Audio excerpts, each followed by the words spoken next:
మీకు ఆయాసంలాగా అనిపిస్తుంది. చేతులు లాగుతున్నాయి, కాళ్ళు లాగుతున్నాయి, కాళ్ళల్లో తిమ్మిర్లొస్తున్నాయి.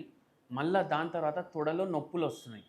నిల్చోనీకి సరిగా శక్తి ఉంటలేదు. నడుము నొప్పి ఉంది, మెడ నొప్పి ఉంది. అవునా కాదా? ఇన్ని లక్షణాలుంటే మీకు బి12 డెఫిషియన్సీ ఉండొచ్చు.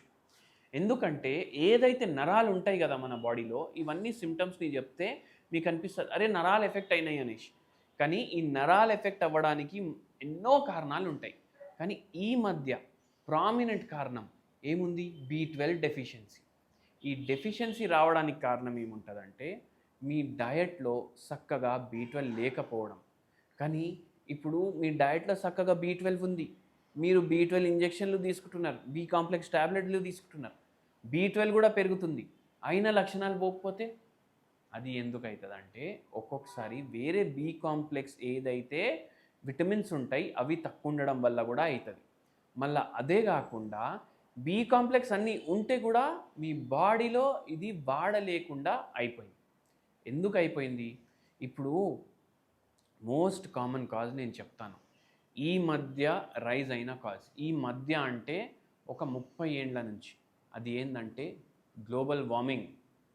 గ్లోబల్ వార్మింగ్ ఎంత డేంజర్ అంటే ఇది ఓన్లీ పర్యావరణంకి నష్టం చేస్తలేదు, పర్యావరణంలో ఉండే అన్ని జంతువులకి అన్ని చెట్లకు కూడా నష్టం చేస్తుంది.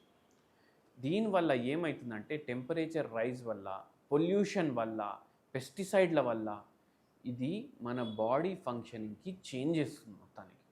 అందుకే ఈ ప్రాబ్లం సాల్వ్ అవుతలేదు. కానీ దీనికి కూడా ఒక ట్రీట్మెంట్ ఉంది. ఏంది అది? Homeopathy treatment.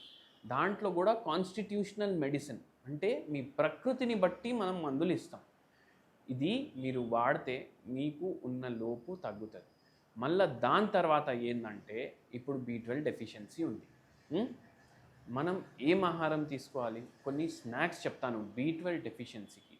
ఒకటి పెసరట్టు, జర లావుగా వేసుకోండి పెసరట్టు. దీని మీద ఆవు నెయ్యి వేయండి, నూనె వేయకండి, ఆవు నెయ్యి వేయండి. ఆవు నెయ్యి వేసి పెసరట్టు ప్రిపేర్ చేసుకోండి. దీని మీద మీరు కొంచెం పుట్నాల పొడి, కొంచెం కందిపప్పుల పొడి ఇది వేసి ఇది మంచిగా రోస్ట్ చేయండి. ఇది రోస్ట్ చేసేటప్పుడు మైండ్లో ఏం పెట్టుకోవాలంటే నూనె వాడొద్దు, స్టీమ్ మీద రోస్ట్ చేయడం ఇంకా బెటర్. అంటే ఏదైనా కంటైనర్ కానీ ఏదైనా గిన్నె కానీ డకాయించేసేయండి దాని మీద. అయితే ఆ స్టీమ్ ఏదైతే రైజ్ అవుతుందో మళ్ళీ అది కుకింగ్లో హెల్ప్ చేస్తుంది. ఇది పిజ్జా లాగానే ఉంటుంది. ఇది మీరు డైలీ కుదిరితే తినండి. లేదు నేను డైలీ తినలేనంటే వారానికి ఒక 3 సార్లు తినండి. ఒకటి తినండి, ఎక్కువ కాదు.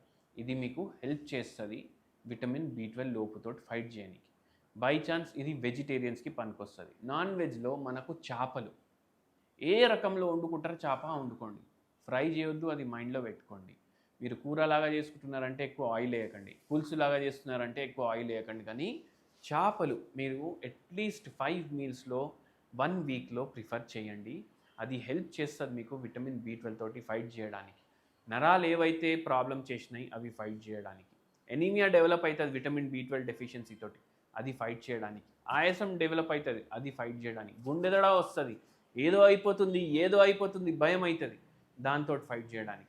ఇవన్నీ చేసుకుంటా హోమియోపతి మందులు వాడితే మీ ప్రాబ్లం భగవంతుడి దయతోటి సాల్వ్ అవుతుంది. ధన్యవాదం.